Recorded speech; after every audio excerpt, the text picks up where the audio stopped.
Do you like movies and television? Would you like to learn more about the magic behind the movies and learn how they get from the minds of the creators to the screen? Do you consider yourself a bit of a film buff and would like to know more without going back to school? Then this is the show for you.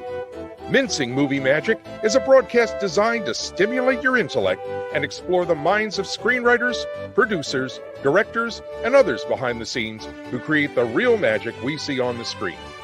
Each week, you can listen to screenwriter and producer Tom Blumquist and professional magician Scott Wells as they discuss film and the magic that goes into every production. From time to time, they welcome friends from the movie industry to give other points of view that brought their visions to life on screen. This is Mincing Movie Magic. Please welcome Hollywood writer, producer, and director Tom Blumquist, along with your host, Scott Wells. And there we are. Hey there, Tom. Cheers to you. Thank you for representing the Ghost Monkey Brewery here in Charleston. Yeah. For your recent visit. A great place, so that's fun. I like the shirt that you were sporting, and I decided, hey, if we have a chance to go there. The one I regret we didn't get a chance to buy was the Poe Tavern. You got to get one of those Poe shirts for me. I'll go back there. And so anyway, good to see you. Good seeing you as well. I want to thank you very much and wish you an early happy Memorial Day weekend. Thanks very much. As far as people out there, by the way, I know that it is the holiday weekend, which means a 3-day weekend. A lot of people are going to be traveling. As I said recently, I'd traveled out there to Charleston to see Tom. I'm going to be traveling this weekend. Going to go see my son Sean and my granddaughters, Sloan and Harper. But also, if you're thinking about wanting to buy some sort of a Memorial Day gift, it's probably not too late to buy something kind of like Devious Thinking or Silent Partners. Great books. You are a complete huckster, but thank you. This is a great, they're both great reads, a lot of fun, and you might want to read them before they become a movie. Who knows? They may or may not. I'm not saying. We're not talking about the project. Everybody's obligated to buy one of each for everyone they know. So and it'd be great also to read on the airplane as well, wouldn't it? Sure would. Anyway, so thank you for that. And I tell you, it is really fun writing something like one of those books and then having people respond and send you emails or post things online. And people have been sending me pictures holding the book when they got them in the mail. And it's really fun. So real fun. So passing the commercial message, I do want to mention a few things. We are starting to gain some traction, and a lot of people are really enjoying the broadcast that we're doing here. And some ask questions, and I encourage you, if you will, throughout the show, if you will, just go ahead and post your comments into this. If you are viewing this live, obviously, if you're watching this when it's not live time, you can send an email then to us, and be glad to do that. Let me see. I think I've got my address over here that you can, just send that to me, scottwellsmagic@gmail.com. I'll be glad to pose these questions that you ask in later time to the guests that we have had. And along that line, there was a couple of questions that was asked of Dana Shockley. And Dana was what was it that she did? Tell me again then, Tom. She's an editor and an assistant editor and now an editing professor at the Savannah School of Art and Design. Yes. And so one of the questions was, I've seen major movie trailers using well-known music from other movies. Why would they do that? And she was saying the trailer companies don't often have composers, so they use music that is either royalty-free or the music is owned by the studio that is releasing this new movie. The second question was, I've seen some really bad background music in major motions or movie scenes. Is the classic movie, The Time Machine, Rod Taylor is running through a forest to get to a dome building where the Eloi live. The music has a very intense chase tone. The music tells us that something is chasing after him, yet when he arrives at the dome, it peters out and then nothing. This seems like a horrible mistake. How could they leave that in? And the answer to that, good question. Final music is added after the film has been picture locked. The director, producers watch the film with composers and discuss the tone, the style of music. The decisions are made prior to the mix. So there you have. That's the answers to. And the final answer to that is that's what the composer presented, and the powers that be, whoever they were, the director, producer, studio, somebody said, yeah, that works for us. Yeah. It could have even been something that somebody specifically wanted put in there, somebody in the food chain of decisions. And our guest tonight can explain some of that, because she's been through it, many times, making these decisions. They're judgment calls, and they're not calls.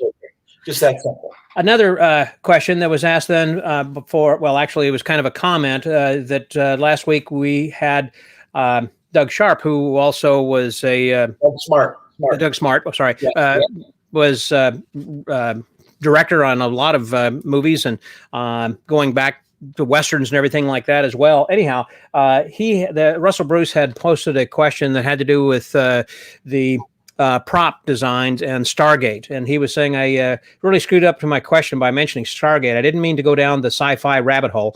I was just using that as a reference point. Maybe for a future episode, I'd like to know about some of the unusual cost in production when you have a large set like Stargate that has to be trucked into a location, unloaded, set up, dressed, and lit.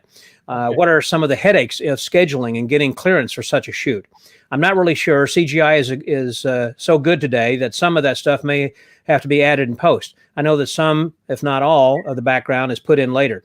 Anyhow, good stuff. Really enjoy that. So thank you, Russell Bruce. I don't think that was to Doug Smart. It was to either Tyler Stratton, our first assistant director guest, or Chuck Bowman, our director guest. It was Chuck. Pardon me. It was to Chuck. You're right. We can get some of that answer tonight. I'm pretty sure, because this is what producers and executives do, and we have a fine one with us.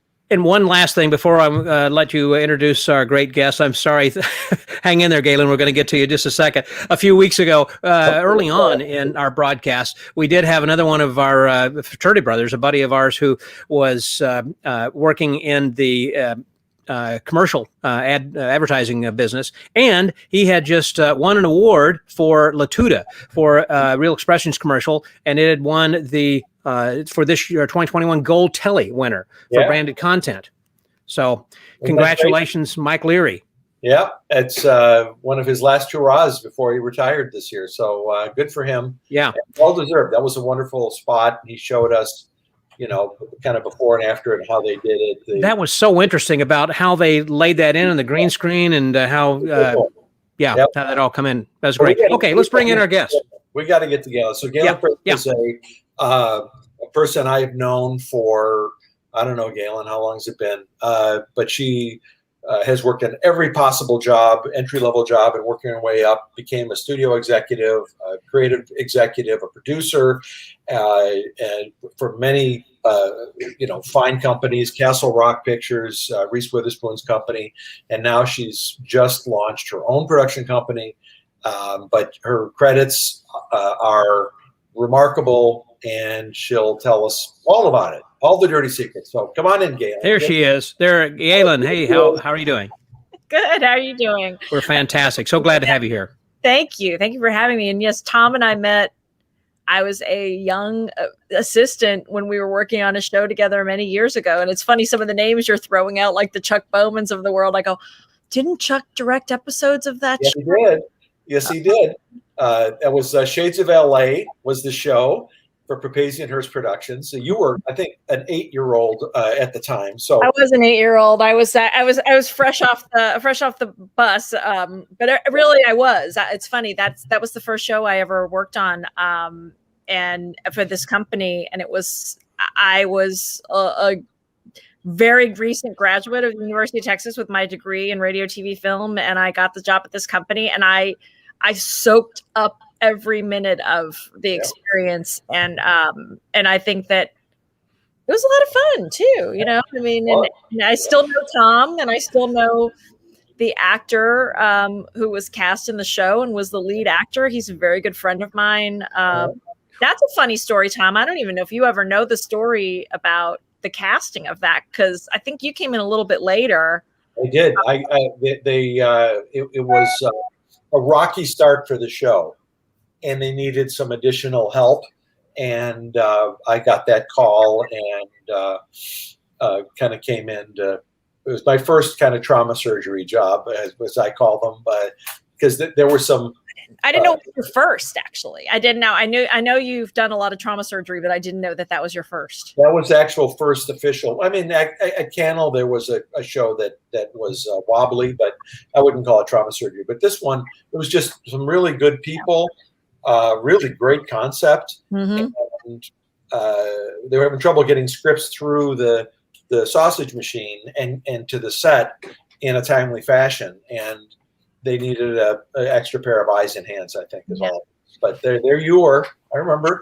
I know. And I wasn't a producer back then. I was working for the executive producers, Bob Papazian and Jim Hirsch, and they, I will say, working at small companies, you get access to everything. And I read every draft of the scripts before it went. And so the funny story about the casting of it was, I was the receptionist when it started, and all the actors, and I mean, I think I'd been in LA less than a year, and every actor I had ever seen on TV from the ages of probably like 28 to 45 came in to audition for that show. And they came in and they had to sign in at my desk, and that was fun. But it was funny because it was all men making the decisions, and this was this romantic lead, and they were, thankfully, I believe the two network executives had left, but the guys and the casting director and the creator executive producer were in the conference room, which was right next to my desk. And they were arguing, and it was down to 5 guys, and they were going, and I got called into the room, and Tom would know this. I'd love to see his face for this, because he knows these guys who I still adore, but I was literally called. It was like, you get in here. And by Bob. And no, Tom, this is a true story. It's hilarious. So Bob literally comes out, he points at me, and he pulls me into the room, but literally like standing in the doorway. And he goes, tell him who you like. And I was like, oh, well, I like this guy, John D'Aquino. Who's your second choice? And I tell them the second choice. And then Jim's like, I thought you liked the other guy. And I go, I like this one, then the second choice would be this one, and that. And then they're like, and they looked at me and they went, fine, you can go now. And and they ended up casting John. But the funny part about it, and this is one of my favorite Hollywoodisms, and I have made this up. I said, people in Hollywood, you get paid for your opinion, but people want your opinion, especially when it validates theirs. And Bob had already decided that he liked John. So thankfully, I did not change my mind, because he had asked me one day, okay, you've seen all these guys come in here, and you've read all the scripts. Who do you like? And I said, well, I haven't seen any of them act. And Bob goes, they can all act. And that's like, and I was like, okay, and I said, well, I like this guy. And then Bob kind of went, oh, that's my favorite too. So he was banking on me backing him up, the young 20-something backing him up. And thankfully I did, because he probably would have not been happy if I had changed my mind. Well, and by the way, so John was already the lead on the show when I got there, like 4 episodes later or whatever. But he was a great choice. He was perfect for the part. He's charming, and he had. It's very difficult for some actors to do those throwaway flip, what I call Butch and Sundance kind of lines of dialogue, and he could do that. He could be serious, and he could also be offhand, and it's a skill, And he could do it with swag, with charm, and be smooth. And he was great in that show. I was sorry the show didn't go longer, because it was a good show. Yeah, it was. It was a lot of fun. But that's where I met Tom, and that's and that's. It's interesting, the journey, like Tom was saying. I was always a sponge. I just wanted to know everything that was going on. And I still laugh, because I've been doing this for a really long time now, but I feel like every movie that I work on or project, I take something that I've learned on something else. And, I would say you kind of end up being jack of all trades, a master of none. I guess I'm master of something, but you never know. You learn the craziest things. Like I was doing a kids movie from MarVista Entertainment years ago, was for Disney XD. And we had a guy in a hippo costume, and they had to ride bumper cars in the thing. It's like a typical Saturday night in your life, by the way. I don't want to get into it. Wow. Okay. Yeah, the things that come up in these meetings are, will a hippo fit in a bumper car?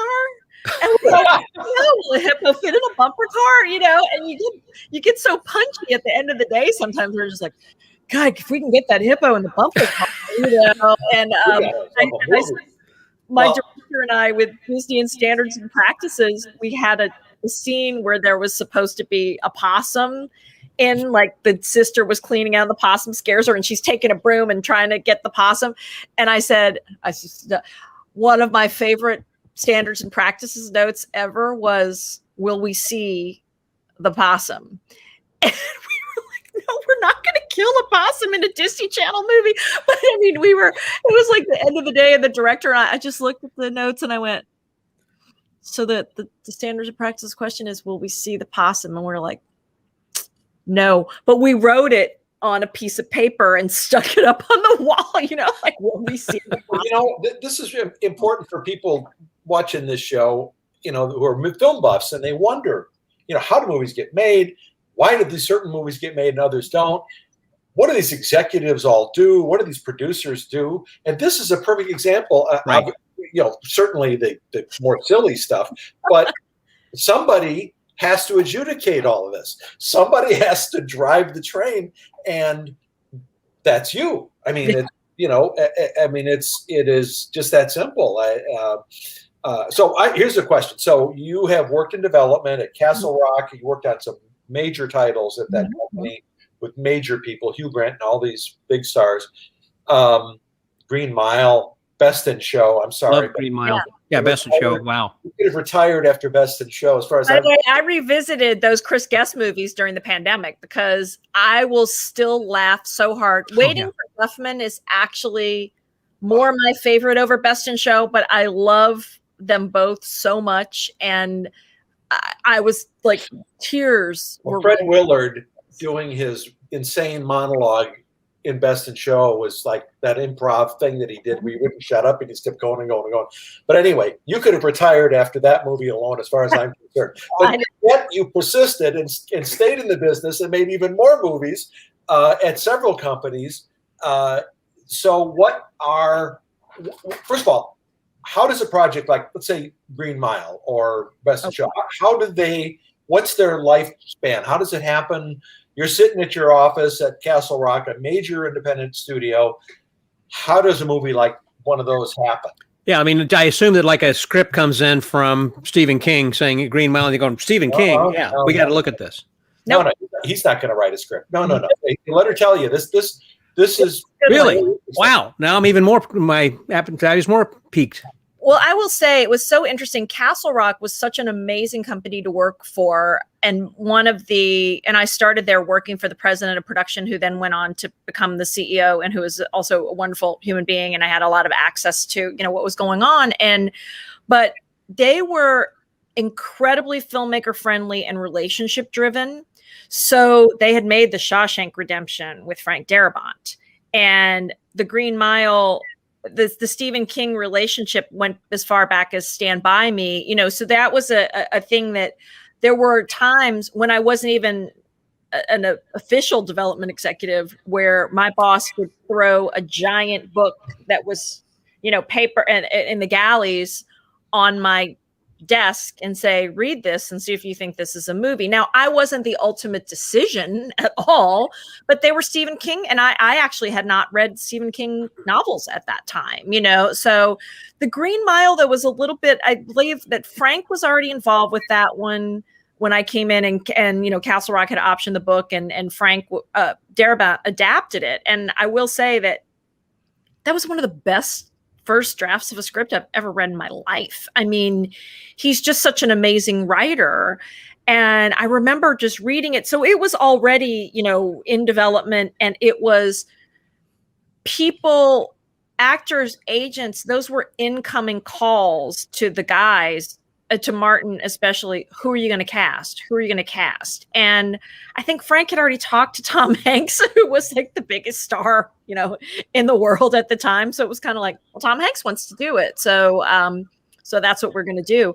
But I remember I read the script, and this is when I was still coming up and learning. Now, granted, I had also worked for some big directors who I learned a lot from before I got to Castle Rock. And that was another thing too, that Martin, my boss, knew, well, at this point, they were both of the directors I worked for as their assistants, both ended up winning Oscars. So that's pretty good.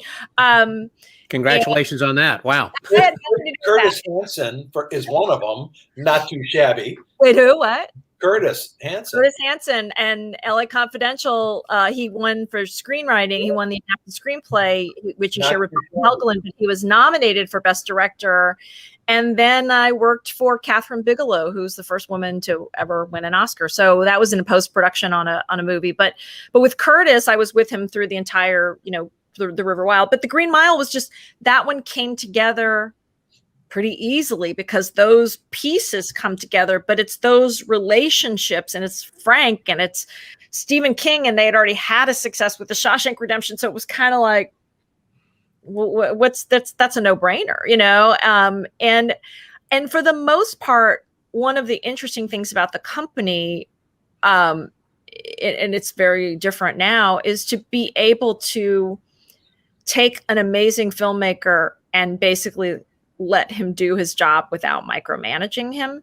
You know, it's like Frank Needs, of course, was they were involved and they gave notes but it was, I always felt that they really trusted their filmmakers. And I had one director say to me on the phone once, I don't think Martin's watching my dailies. And I said, I think that's the highest compliment. I said, he watched like the first, 2 days, and then he trusts you. Like, he knows what you're doing. You've already done a movie with him. He's going to watch the director's cut, but unless there's an issue, he's not going to sit in his office, or he doesn't need to sit here and watch every day of dailies on your movie. That doesn't mean he's not watching every day of dailies on another movie, but that was, so the inception is usually starting with the book, and then the writer director, in Frank's case, comes on. That was all as a result of the Shawshank Redemption. And it came together very, very easily. I don't know all about the budget at that time, but that was Warner Brothers, and Castle Rock had their deal with Warner Brothers, but I don't know. Is Stephen King involved with Castle Rock? No, he was never officially involved. He was just a friend of the family, basically. And he was, look, like I said, Rob did Stand By Me and Misery, and then Frank did Shawshank Redemption and The Green Mile. So he had a pretty good success rate with them for a long time. And he trusted them. He was very hands off in the process, so it was kind of like, and so it was just like, here, yeah, you guys go make the movie. It's a movie. It's not what is the typical, if there is a typical gestation period for a project? So somebody throws a manuscript on your desk, and from that day one, how long is it before there's a call sheet for shooting day one? I mean, what is that? In the feature film business, Tom, it could be years. I mean, Just Wright, which I worked on with Deborah Martin Chase, who was an amazing producer I worked with for 7.5 years. We did a lot of movies together, and those were actually my first producing credits with Deborah. But Just Wright with Queen Latifah and Common and Paula Patton, which ended up being made for Fox Searchlight, I think that one took 10 years to get made because it was developed at Disney.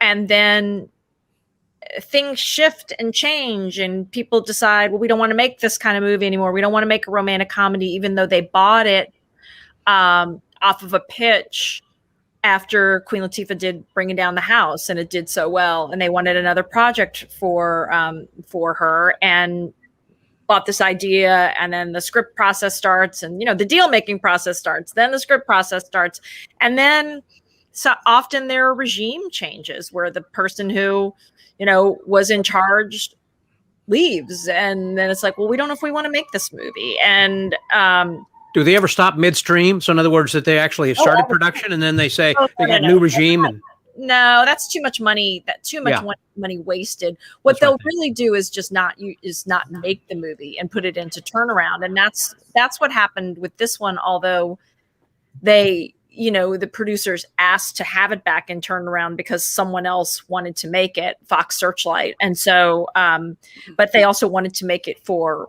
a lot less money than it would have been made for. And that was an interesting, because the execs at Disney at the time, who had shepherded the project and really loved it, really didn't want to let it go. They wanted their studio to make it. And so we had gotten to a point where people were willing to make adjustments to the script, to their fees, to everything, to make creative, deals to make this movie for less than half of what it was initially supposed to be made for. And when we went back to our studio executives at Disney, they said, well, wait a minute. Can we have the opportunity to see if we could do it this way? They were just exploring, Disney was exploring, because it was a romantic comedy. And that was a time when people weren't as excited about romantic comedies, and it takes so much money to it takes enough money to make the movie, but then it takes, for the promotion and ad, it takes almost the same amount. So it's what's your return going to be in the feature business.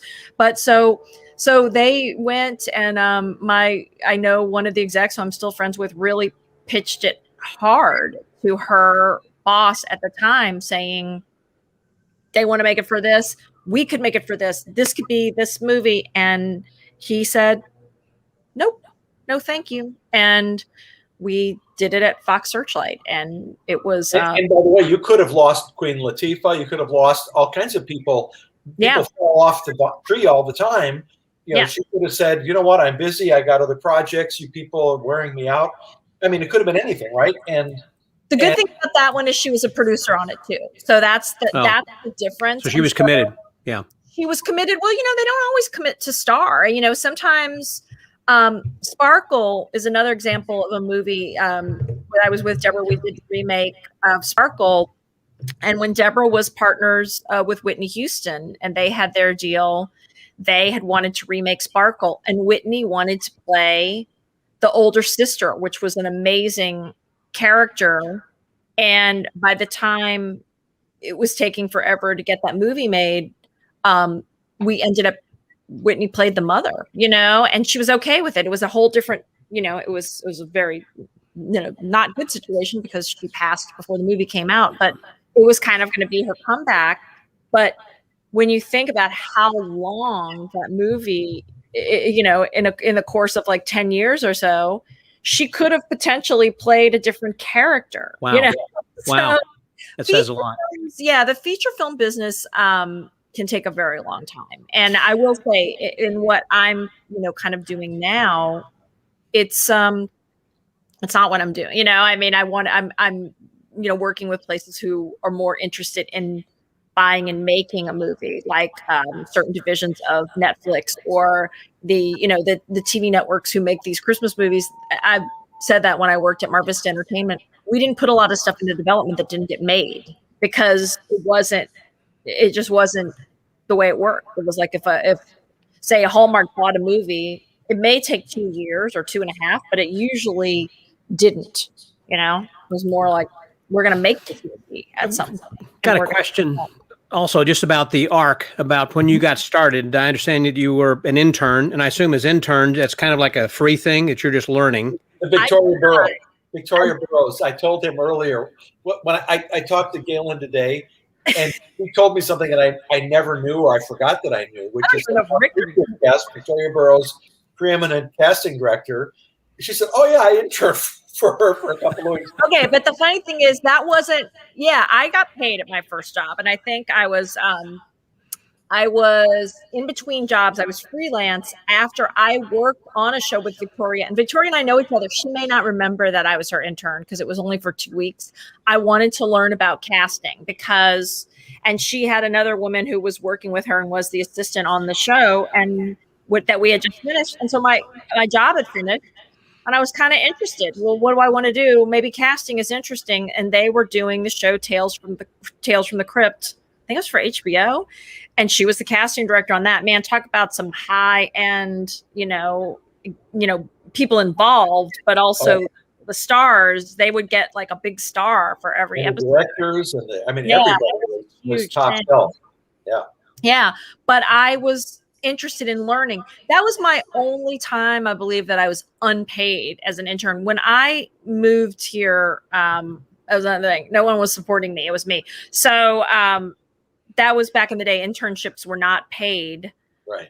But I definitely was able to. I got my first job 4 days after I got to Los Angeles. My question then, really starting from then to where you are now, the arc that you have taken and women in the movie industry to begin with. We were talking earlier about the first woman director, won Oscar for a director, that kind of a thing. Are you obviously finding? I say obviously. Are you finding it easier today than 10 years, 20 years ago? Yeah, definitely. I think it's hard to say because I'm at a different place in my career, but yes, I think there are more opportunities for women now than there were. In everything, in all? Everything. Oh, and there's more created space, thank goodness, because you have to create the space to let people grow and not just be like, okay, for every 5 men, we're going to have one woman, and no. So it's becoming more equal and, definitely. I know. I also think though, it's how you brand yourself too. Like I'm not the type of producer that wants to go do big male driven action movies. That's just not what that's not my taste. And I think as a producer, and I think Tom touched upon this a little bit, what I'm doing now, and whenever I've worked for someone, I'm trying to fill the pipeline of the people I'm working for, and working with. And then, when I worked with Deborah Martin Chase, she had a first look deal at Disney Features. So we were always trying to, that was the first place we would try to sell, is something to Disney. If they didn't want it, we could sell it someplace else. But they were, paying our overhead, and that was our studio. So you were always trying to find a Disney movie. What would be a great Disney movie, And so you're trying to kind of service and sell to those people.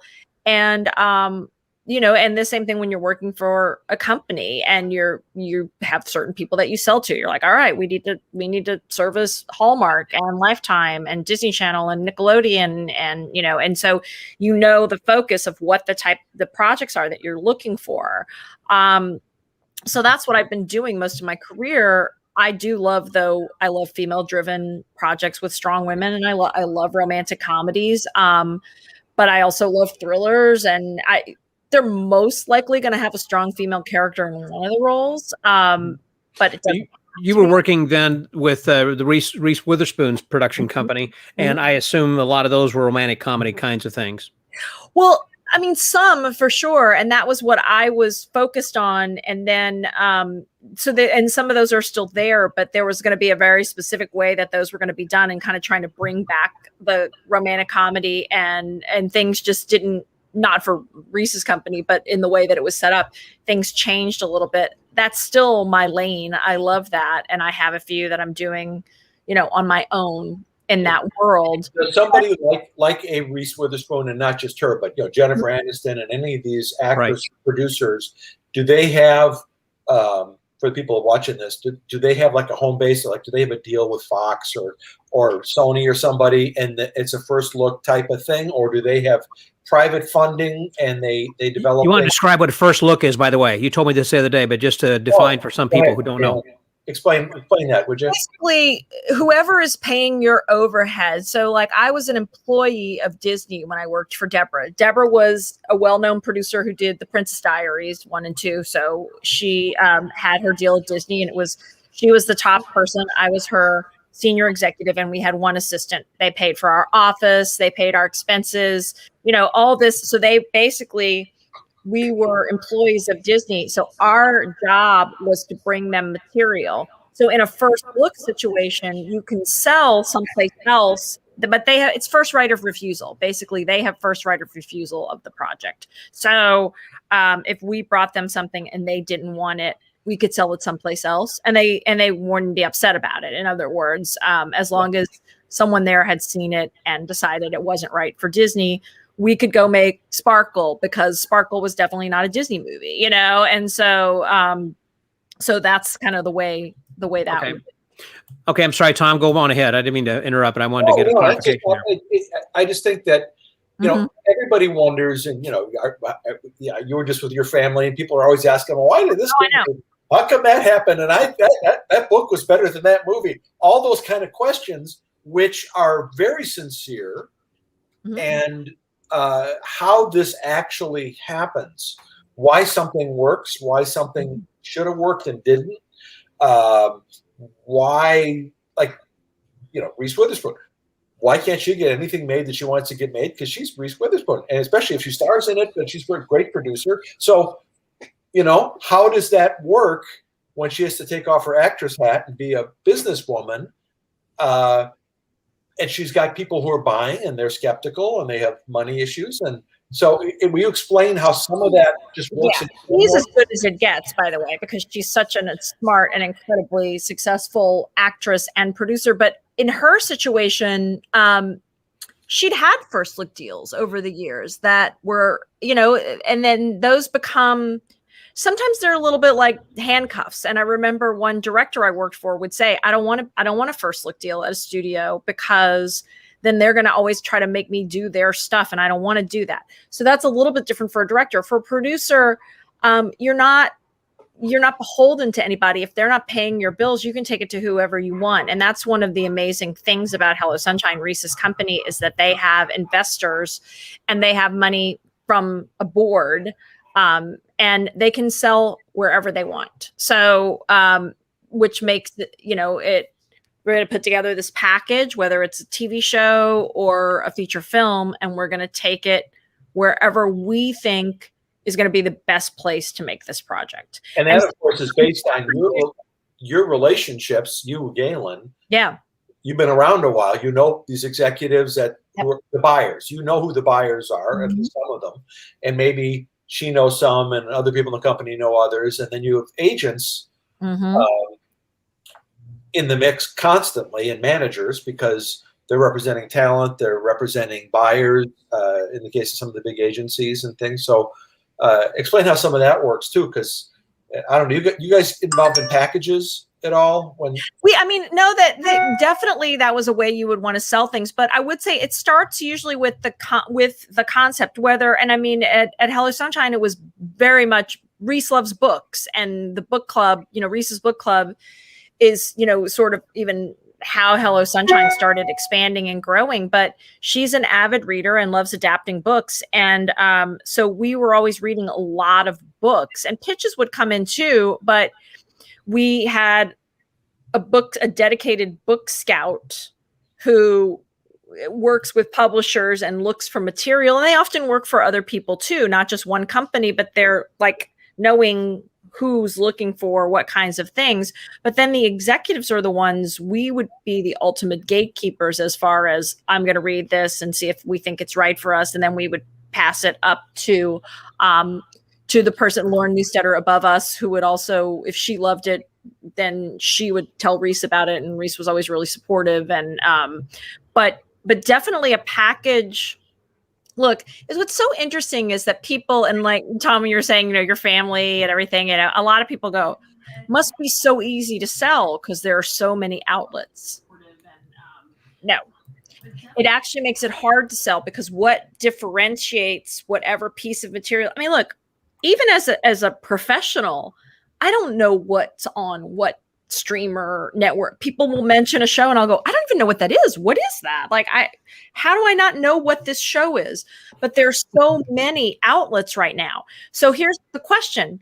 So what makes people tune into that outlet? You know, so it is kind of like Little Fires Everywhere was, the package was this amazing book, and Reese and Kerry Washington and a wonderful writer, Liz Tigelaar. And so it was kind of like, it's hard for any of these streamers to turn that down, because it's like it's being delivered to them. Here is your team and your package, and it was very successful, you know, for Hulu, and it was a labor of love for all involved. But that was, you know, when you also have a well-known, really successful actress and producer, she'll go to the mat, you know, she'll get the people, and that's one of the things that she's really good at. But is it easier to work with a network than it is one of the streaming services or a pay-per-view HBO, or are they all pretty much the same?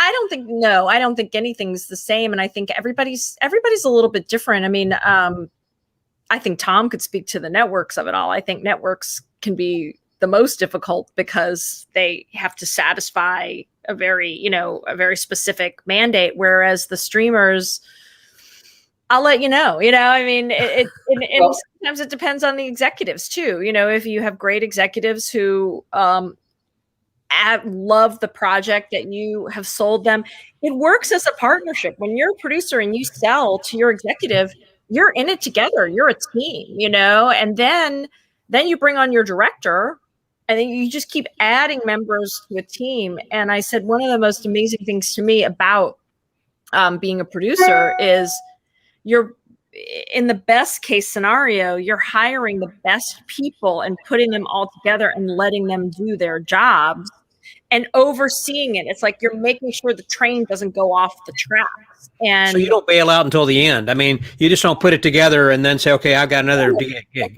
No. These days, especially, I mean, producing was different at certain points, and it was about finding the money, or there are different kinds of producers. But right. What I do is start to finish, nuts and bolts. So I'm on set sitting behind the director.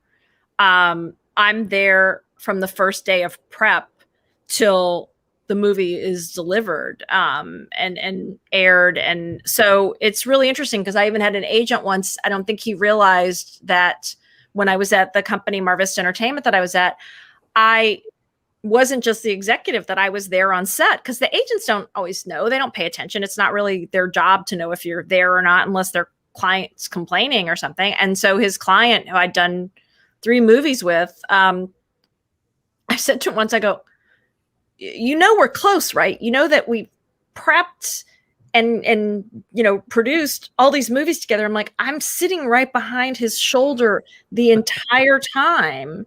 And I said, but my favorite place to be with a director, if you have prepped the movie well. In other words, first of all, for the most part, the director's pitching you his take on the movie. Then you and the network or the studio are deciding if you're going to hire that person because they have a similar vision to you.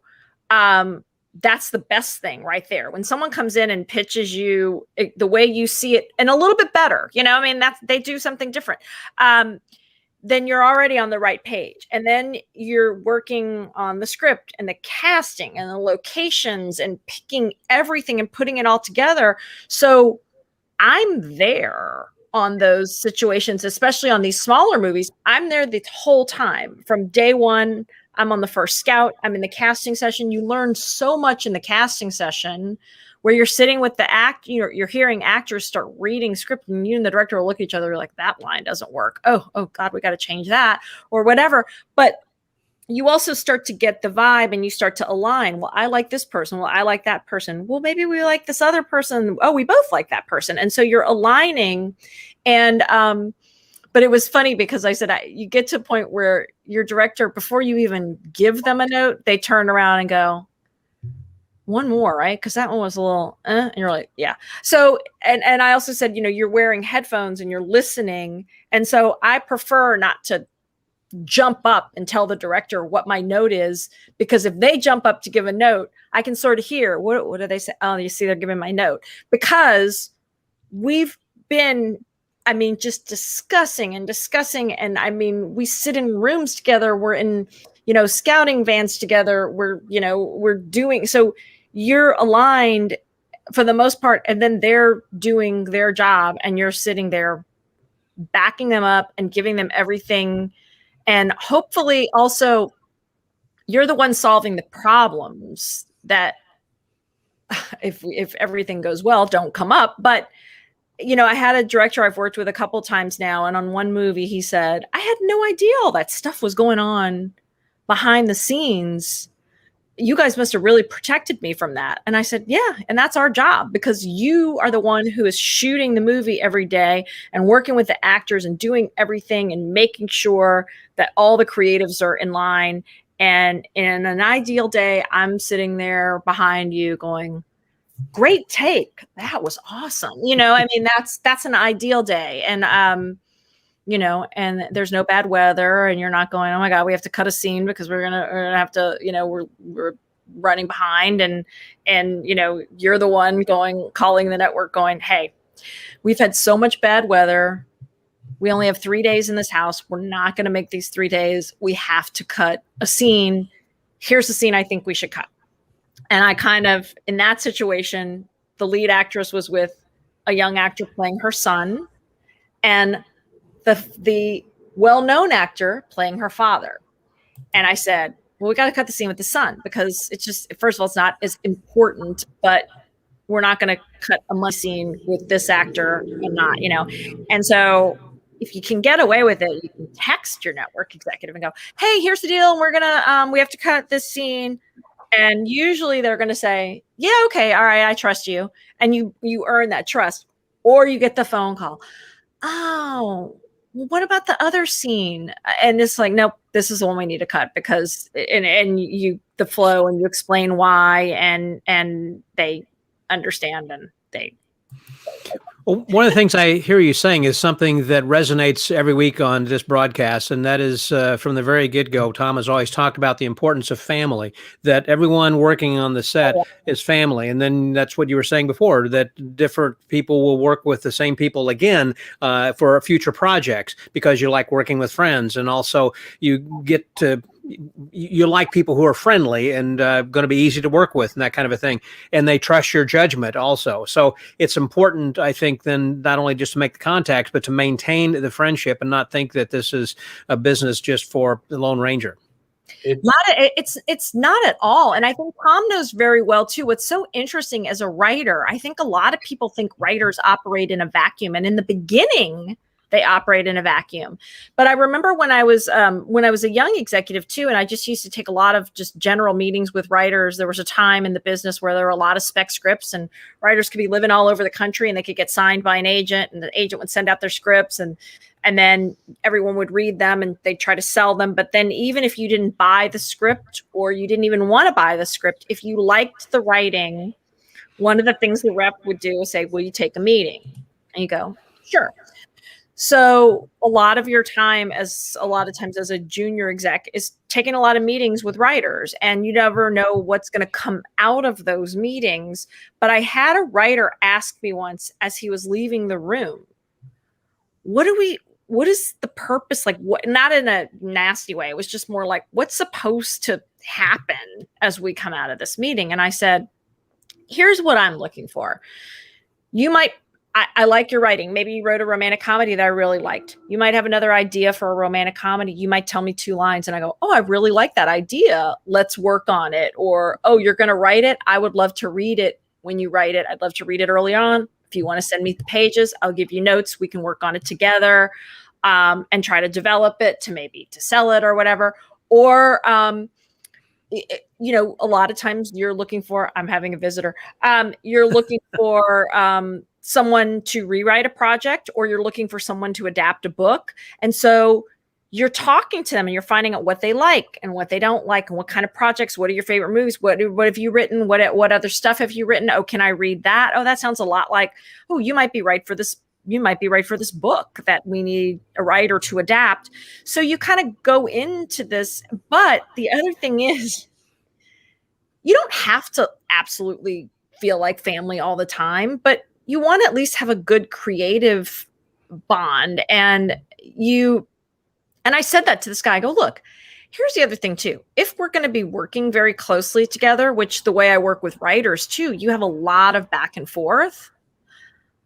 I hope that we like each other, and sometimes we won't agree, but hopefully we can still laugh, like we'll all say, oh, the bad idea is this, or, okay, don't think I'm a jerk for saying this, but I'm going to tell you that I really don't like this joke. And can we please come up with something better? And if you get up and run out of the room in a huff, you're not really someone I'm going to really, you know, want to spend a lot of time. I mean, there have been times, Tom, you know this, especially in a writer's room on a series, but you can sit in a room with someone for 5 or 6 hours trying to, you know, break a story. And I remember once we had a project and we had a new studio executive come on. This was back in the feature days at Paramount. And they said, yeah, we do. We really like this concept. After it was already written, because another exec had bought it. We really like this concept. We have to change the whole arena. He can't be a sports agent anymore. That changes. I mean, and for the writer, you know, okay, so what does he have to be? I don't know. You guys let me know. You and the writers talk about it. Come up with something. So I had another producer I was working with, and we called the writer in instead of calling him on the phone because we loved him and we all got along, and we would sit in the room, and it was a comedy. It was a drag comedy, and we would laugh a lot, and you tell a lot of personal stories to get to the places. Oh, I had this happen to me. And you all, you know, you learn a lot of stuff. And so, but I remember my fellow producer said, yeah, we need to invite him into the room to tell him this. We can't do it on the phone. And I was getting my wine club memberships sent to me at my office because someone had to sign. And it was like 5 o'clock. And we told him the news and that we needed to come up with another arena. And we jokingly looked at one of the bottles of wine and sent the assistant out to find a corkscrew so we could sit there and like drink wine and brainstorm and toss out ideas. But, you know, you hope, you're all human beings, and creative people put so much energy and heart into the projects that they make and write, that for someone to say, yeah, all right, well, now we're gonna have to come up with something else. That's kind of like saying that your baby's ugly. Exactly. Yeah. And it happens all the time. It happens all the time. The question earlier about, you know, what's the ratio of things that get made and don't get made and how long does it take? This is the stuff, Scott, that gets in the way of a clean sweep, regime change. Somebody tested an idea in a focus group, or somebody made a movie in the same arena or a TV show and it failed. They go, oh, we can't do that. Somebody tried it and it failed. How many times have you heard that? You know, and we hate Westerns. No, all we want is Westerns. Oh, wait, Clint Eastwood made a Western. Let's make I mean, everything changes. Yeah. And somebody is in charge of that project, and it's usually someone like Gaylyn. Maybe she is with a director, a partner, or a producing partner, but that's how this works. And I was also thinking earlier about the question about networks and streaming services. You know, networks are still locked to the old Nielsen ratings and advertiser, you know, cost per thousand models of advertising, versus some of the streaming services who don't necessarily care about ratings. They're about subscriptions. You know, Netflix needs somebody to pay their $14 a month to subscribe, but they don't need a rating on something. They can commit to it. They can have loss leaders, something they spent $20 million on. They're not selling commercials. They're not selling commercials, and they put on a big budget, preposterously bloated project to attract people to the service because they're trying to sell the service. And then they got a bunch of other things that they've acquired or they've made that are much lower budget. And they don't necessarily, they're just feeding the people that, hoping that some of them take. There's the 3-year Netflix curse for a series. You know, there's like this unwritten rule, but even the best shows, like after 3 years, they're gone. Why? You know, well, who knows why? But they don't need to follow the old rules. However, most of those executives were trained by the same people that trained Gaylyn and me at conventional production companies or networks or studios, and then they moved over, right? I mean, they get hired by Netflix or Hulu or Amazon, but they were all at Universal or NBC or someplace, you know, 3 years ago. And so their metabolism is the same. The rules they're playing under are different, very different. Well, some of those shows perhaps should have stopped after 3 years. I mean, Game of Thrones was good for the first 3 years, and the next 3 or 4 just kind of petered off badly, you know. things like that. Well, they had good episodes and bad episodes, or bad seasons. And, it's funny though, we were talking about like, the heartbreaking, the ones that got away and the projects. My friends still, there's a show called Younger that I don't know if you guys have ever watched, but it ended up being on TV Land, but Sutton Foster stars, and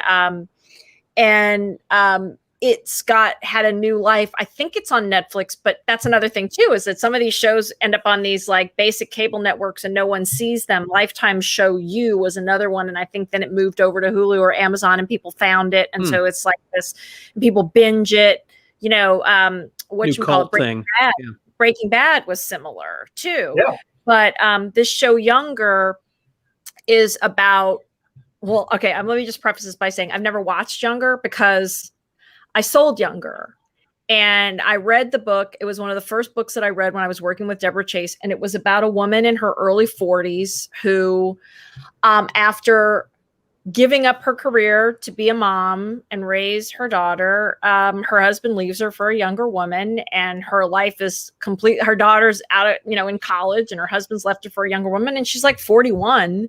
And she wants to get a job, she wants to just get out and start, and nobody wants to hire the woman who's been driving carpool and working for the PTA, for the past few years. And this was, like 12 years ago still, or 10, whatever, but still, and it's still a little valid.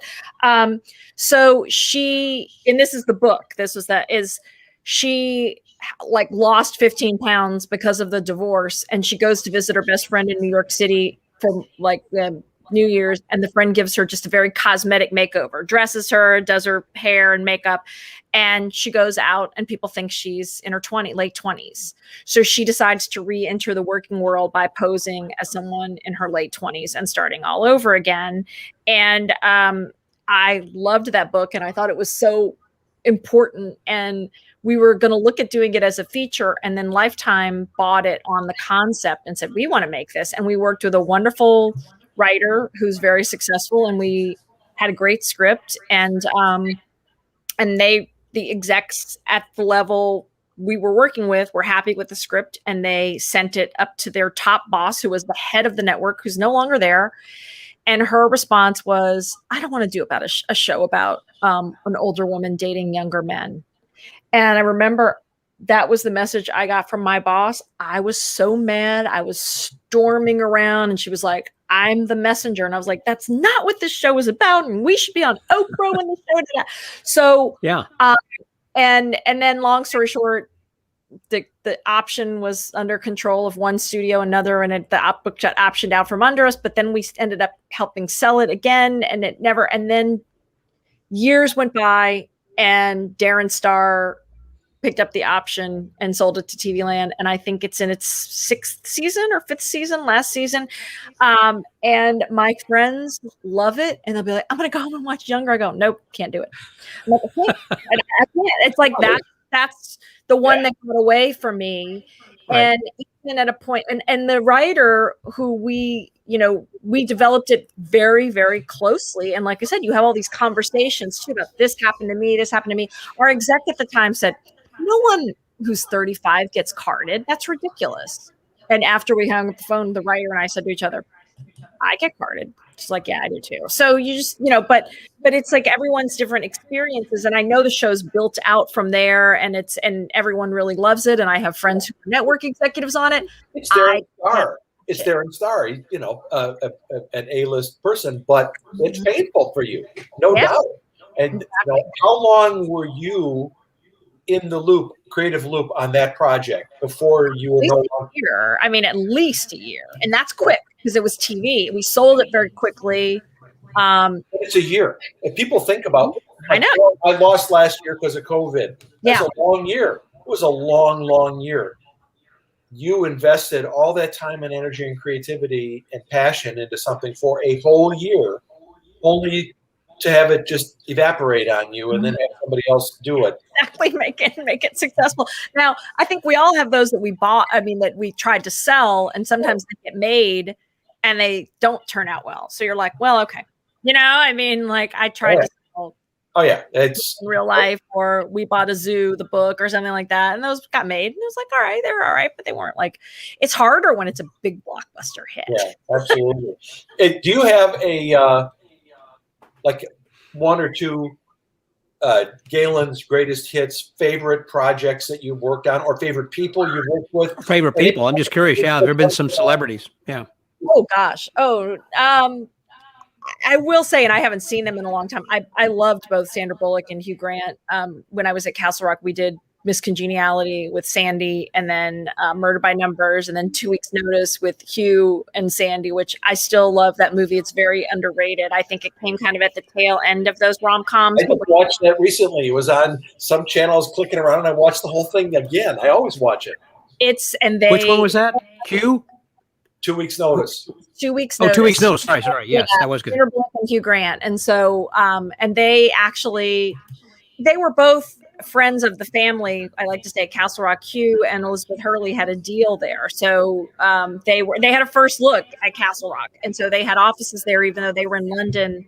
When they were in LA, they would be in our offices, and we were developing projects with them. And then Sandy never had any kind of official deal, but we did Miss Congeniality with her, and then made more movies with her, and she was amazing. But I have to say, it's like I love so many of the people that I've worked with. There's a young actress, two of my young actors. I did a movie at MarVista called The Swap with Peyton List and Jacob Bertrand, who are both Disney Channel kids, and it was a Disney Channel movie, and they're both on Cobra Kai now.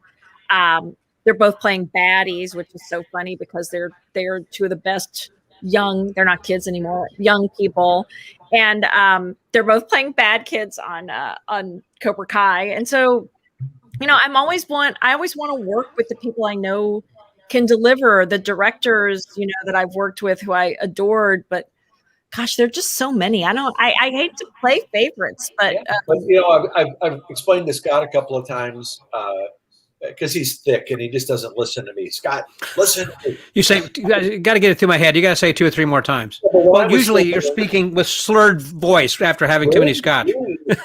When I was still doing TV shows and stuff, I always said, people weren't hiring me as a showrunner or whatever because I was the best writer they ever met, but it's because of who I know. And, I could go to that Rolodex and go, oh, man, she's the best at this. And, Victoria Burrows is the best casting person. Yeah. So those are professional friendships. They're personal friendships. They're admiration society type deals. So, you work with actors and you like them and you like what they're about. And of course, you're going to at least bring them in to talk about a role when you can. Because why wouldn't you? Why go with a stranger when you have somebody that you have a shorthand with?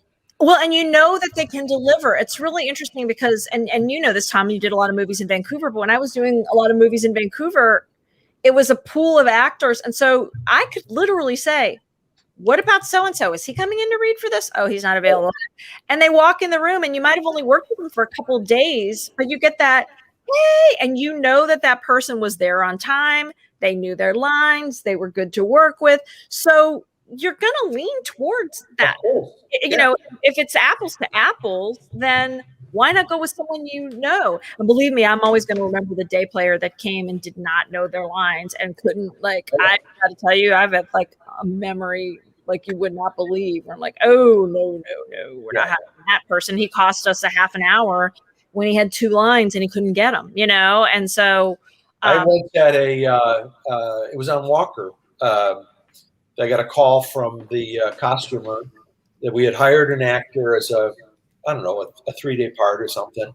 And he had flown in from somewhere, Austin or Houston or somewhere.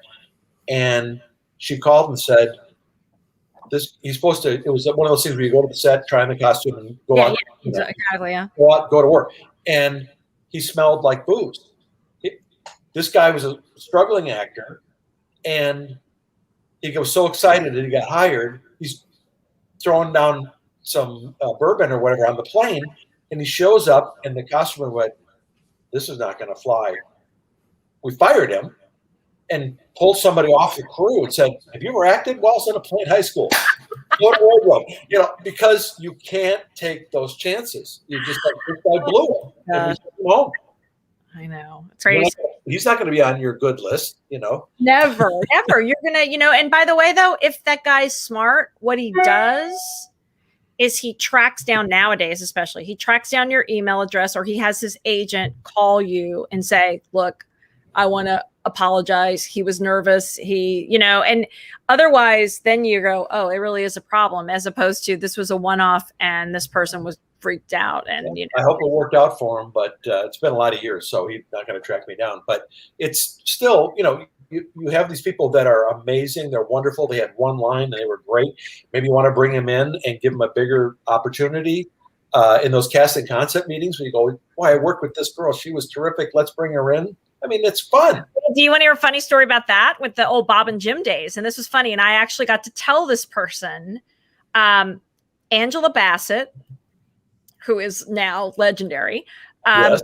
Angela used to do starting out TV movies. And I think Ross Brown, who was our casting director, would bring Angela in, and Bob and Jim loved her and everybody knew she was so good. And she ended up, we did a movie about Morris Dees, the Southern Poverty Law Center attorney, and his secretary was a big part. And I remember the guys just going, well, just hire Angela, and so years she was played Corbin Burnson's secretary, but it was like the second or third lead in the movie. But she's, obviously gone on and been amazing. And she was she's directing and done a movie for Lifetime, and it was nominated for a DGA award. So I was at this little reception that the DGA does where they put their nominees up. So she was there, and you're kind of just like hanging out, chatting, and she's very friendly. And I said, and I had just, funny enough, done a movie with Corbin Burnson, I was producing a movie that he was starring in when I was an assistant. So we talked about that. And I said, Angela Bassett played your secretary. And he goes, I know, that's crazy. So a few months later, I see Angela Bassett at an event, and I go up to her, and because we're having just cocktails and hanging out, and she was lovely. She's like, oh my God, that's crazy, and, but so, that's the other thing too, is, be nice to everybody on your way up or on your way down. You never know where people are going to be. I mean, a couple of my former assistants are network executives now. So I'm like, I'm happy that they're network executives. And good thing you were nice to them. No, and they're, what, everyone's responsible for their own success, but we all learn from each other, and that is your network. And I'm good at keeping my network, especially the good people. Wasn't Angela Bassett in some of the series for American Horror Story? I think so. Yeah, she was. Yeah. There was someone also who just asked about typecasting. What do you feel about typecasting? They said his son's 27, cast as a teen. Any comments on that? I mean, I think if you're 27 and you can play a teen, it saves us money. So, you know what I mean? It's like you get to Karate Kid. You made a lot of money off of being a teenager. That's true. It just depends. I mean, as far as typecasting, look, I think all actors have to deal with that. And I think that, I think you just keep working and proving yourself and auditioning for things too. Certain actors have to read for things that they may not want to read for in order to prove to someone. I mean, every one of those actors has that story too about they didn't want me for this part. And so I put myself on tape. Now it's put myself on tape, or I marched into that office and said, I'm going to read, and that's how you sometimes get those roles, or you take those meetings with those directors and you say, I really want to play this. And I think, I think acting is the worst, the hardest profession. And I would add to this, Scott, for our friend who wrote this in, the question, if somebody is being hired as an actor because of the type, God bless them, because there's 100,000 actors that can't get arrested. And if somebody's being hired because they're just a big, goofy guy with a 40-inch neck and they look tough and all they get hired for is being the thug of the week, good, They're working. Later, you can play Hamlet on the stage and somebody will discover you, but it's work. And occasionally, Gaylyn, we were talking with Victoria Burrows a few weeks ago about one of the reasons I always like working with her as a casting director is that we have our casting concept. Okay, let's bring in somebody. We want a George Clooney type. Okay, well, and you wind up with 3 or 4 or 5 people that are clones of George Clooney, maybe even George Clooney. Right. Because he did get a SAG card on Riptide, by the way. Hey, that's a good one. On Riptide, and he got his SAG card. But anyway, so you get the people you ask for, and then there's this one oddball casting choice that's completely out of type, different, change up, and it's like, Victoria, what are you doing? You'll see. And inevitably, that'd be the one you go with because it was a creative and interesting choice that was not the same old, same old. It was a creative contribution from her. And so, it works a lot of different ways depending on what, how flexible you are and how creative your casting people are. But boy, if somebody's looks like a cowboy, they wear the hat, as the casting people say. They look like a cowboy, they wear the hat effectively, and they can make a living doing just that, then that's pretty great. But I think also for your son is on set, he might meet someone like me or Tom at some point and just be chatting with us at lunch and saying, I'm actually 27 and I'm a musician, or I do this, or I love juggling. I don't know, and then later you go, God, remember that guy that we cast on the thing? What do we bring him in? What about that guy? And so you just never know. But like Tom said, work is work. And I think that, making a living in this business is successful, and friends, we said years ago, we're like, surviving is the new success, because the business has changed so much. You don't have these cush jobs where you go in an office and every day and read scripts and take meetings with writers. You got to do more than that. You got to get stuff made. And so it's, you learn once you start getting stuff made, that's like, you want to just keep getting stuff made. But I talk to a lot of students and mentor, for my college and do that. And I said, just, working in this business, getting a job and working in this business is something, is an accomplishment. I mean, and also just to think of all the different areas. It doesn't have to be producer, director, writer, actor. I'm like, vis effects. I mean, editor, music, art department, wardrobe, casting. I mean, hair and makeup. They're just so many, and it takes everybody to do this. And I think that you do, have to have a love, not just for, I love telling stories, that's what I love. And it's like, what's a story I haven't heard before? And even during the pandemic, I watch a lot of documentaries and things because I'm like, I don't know that story. How do I not know that story? But then I'll watch a show like Ted Lasso. I've watched a couple times now, and I even watch it with my parents because it's so different from what we've been seeing, and it wears its sentimentality on its sleeve, but yet it's funny and it's still silly and sexy and multinational, and it's so I don't know. I just think you have to love stories, and if you stop loving stories, then you shouldn't really be in the business. And that's my opinion. Because that's good. Good. Exactly right. Well, listen, thank you very much. I appreciate it, Gaylyn. Lots of great advice. It was great hearing you talk about so many different facets of all this. I've learned a lot. And I think a lot of the other people who've been watching this have then as well. So thanks for being our guest this week.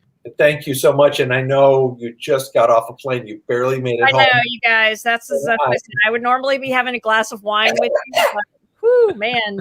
Well, have one now and then go to bed. But thank you for stepping up and doing this under the kind of travel restriction that you're under, and but really appreciate it. And I just want to personally wish you well with your new company. It's very exciting. I know you've got some projects on the books already, and that's really cool. And so good going, kid. Stay tuned. Lots of stuff going on. Good. Well, we'll keep up with you. And so thanks again. I appreciate that. And also, if you want to just, after I take you back out and we close out, if you want to hang around for a few more minutes just to chat with Tom and me for a minute, then we'll be here. So I'm going to take you out then right now. Thanks again, Gaylyn. Thank you. Pleasure meeting you. You too. Bet. Well, Tom, there you go. You brought in another great guest this week. Well, this is a real pleasure. This one, as Russell Bruce, he was the one I had read later a question from earlier. He was one said, he was one who worked with Siegfried and Roy. I told you was the prop master. Wow. Well, and with Gaylyn is a great example of the good people, the worthy people in the industry. You hear these horror stories, but then there's people like her, and it's neat to see her again, but also to know that she's doing really, really well. And so anyway, I feel like a very happy friend. Yep. Well, again, and I'm sure next week we're going to be bringing in another great guest next Wednesday night. So everybody stay tuned. Next week will be a terrible guest, just an incoherent boob, but that's So you're going to do the talking, is that right? That's right. It's an hour with me. You'll be the incoherent boob. As always. All right. Anyway, thanks very much, Scott. And as we say at the bottom of the screen over there, be sure to order your Devious Thinking on Amazon, TomBlumquist.com. Thank you so much. There you go. More on that. Well, anyhow, again, great episode. Again, thank you very much. And so for everybody, until next week, be sure to go to Facebook.com or YouTube, wherever you're watching this. Subscribe to the channel there on YouTube, or just like the page on Facebook. That way you'll be notified whenever we go live with these each week. So until next week, that was Tom Blumquist. This is Scotty out. Thanks for being with us. Please join us again next time for Mincing Movie Magic.